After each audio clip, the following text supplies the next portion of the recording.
Hello friends मैं मोर चेनेलলৈ আপোনাক স্বাগতম জনাইছো। আজি বনাইছো মই গুড়েৰে বনোৱা সুজিৰ মিঠা ইডলি।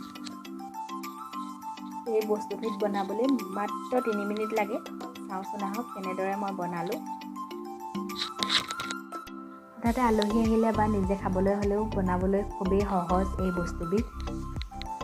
সুজি দিছো মই 1 কাপটোৰে 1 কাপ যিকোনো সুজি ল'ব পাৰে।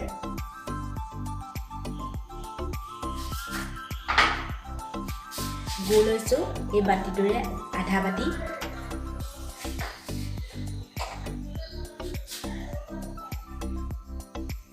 নাৰিকলৰ গুড়ি লৈছো অলপমান।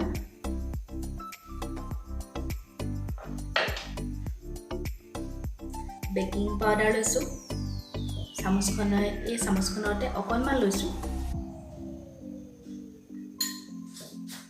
আৰু এতিয়া এইখিনি ভালদৰে মই মিলাই লম।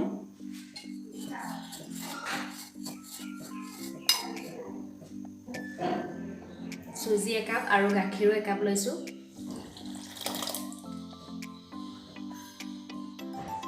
এতিয়া ভালদৰে মিলাই লৈ ঢাকন দি অলপ সময় মই ৰাখি দিম।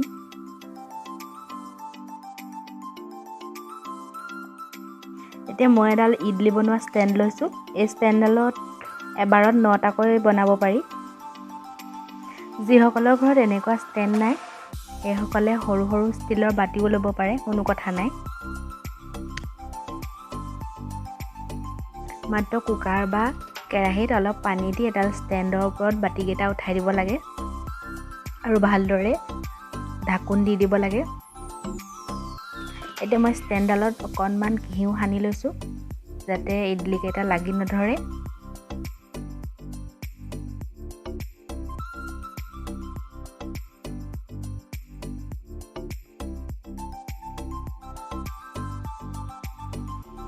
আৰু এতিয়া মই ষ্টেণ্ডডালত মিশ্ৰণখিনি অলপ অলপকৈ দি লৈছো।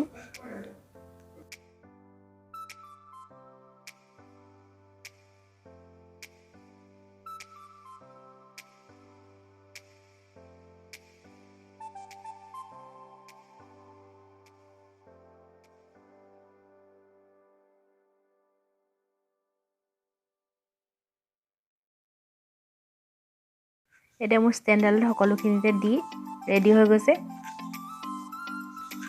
মই গেছত এটা কুকাৰ বহাই লৈছো আৰু কুকাৰটোত অকণমান পানী দি লৈছো। পানী দি এতিয়া তলৰ অংশটো তিতাকৈ অকণমান পানী দিছো। এতিয়া মই ষ্টেণ্ডডাল বহাই দিম।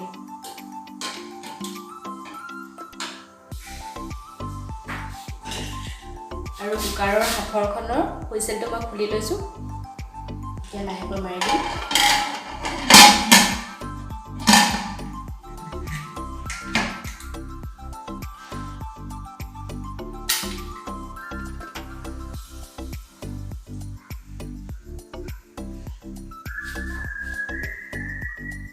তিনি মিনিট হোৱাৰ পাছত মই এতিয়া কুকাৰটো খুলি চাম।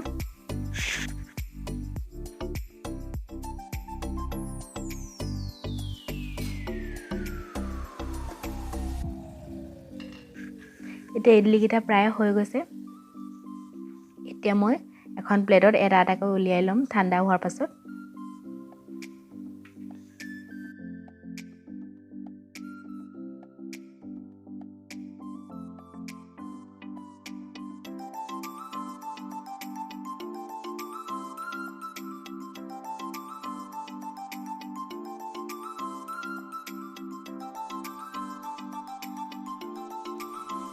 চাওকচোন ইডলিকেইটা ধুনীয়াকৈ সিজিছে।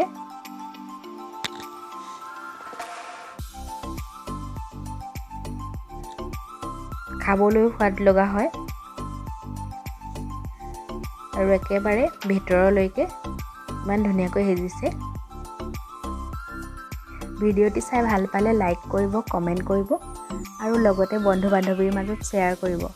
আৰু যিসকল মোৰ চেনেলটোত নতুন তেওঁলোকে ছাবস্ক্ৰাইব কৰিব। ধন্যবাদ।